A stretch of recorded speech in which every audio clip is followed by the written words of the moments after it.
Hello guys, welcome back. In this video, we are going to see how to create calculated fields using props.configuration file in the Splunk.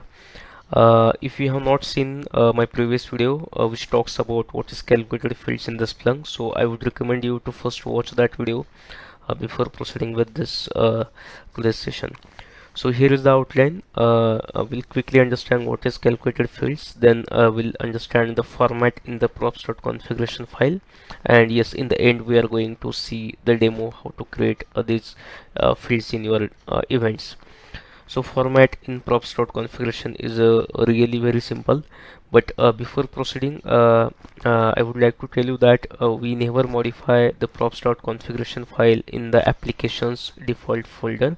It is always recommended to first modify the local version of your props.configuration file. So you can find it under your application's local directory.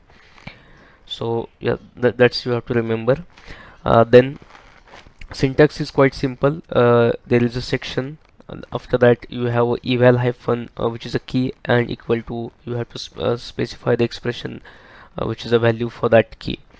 So here are some basic rules we can keep in mind. Like eval is not case sensitive. It means we can write on the screen you can see it. It can be small e and capital val, etc.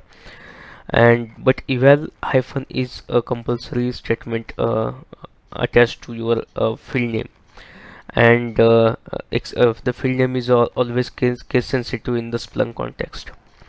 So the stanza can be your source type. If you have a multiple files in your event, so we can give a particular source type to that files, and it can be your section in the props.configuration file.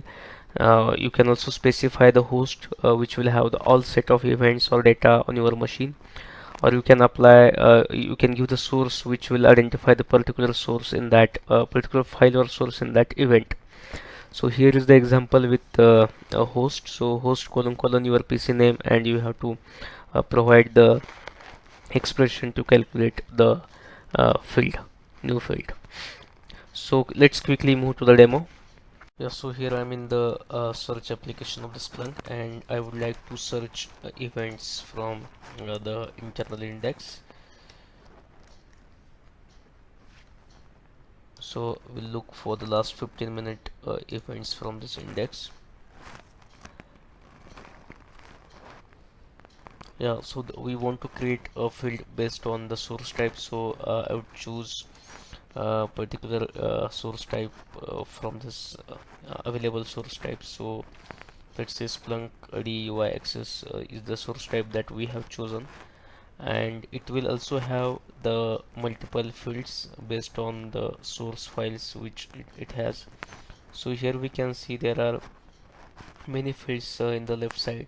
So what we can do, we'll take the same example like in the last video, where we are going to create a new calculated field which is a kilobyte, and we are for that we are going to use the value of bytes field which is already exist in your event. So as I said, we can write the same eval expression in the search, but this time we are going to see how to write that expression in the props.configuration.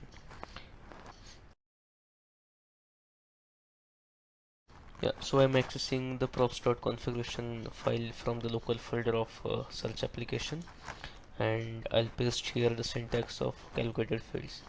So here I would like to create a calculated field based on the source type. So I will change this stanza to the source type Splunk D UI access, and I would like to create a new field called kilobytes, which will use the value of field which already exists in my events, that is bytes divided by 1000. So this will give me the result in kilobytes, and I will have the kilobytes field in my event. So I'll just save the file. Now from the Splunk I'll rerun the same search, and this should give us the new field kilobytes in with our existing fields. So if you see here in under the selected fields, you can see there is a new field which we have created through eval expression in the props.configuration files. the kilobytes and which has calculated the values in kilobyte. So this way we can create the calculated fields through props.configuration. So next time you don't have to write in the search command. So we can directly create some table or chart by using that fields. So if you found this video useful, please do like, comment, share and subscribe to my channel, and thanks for watching.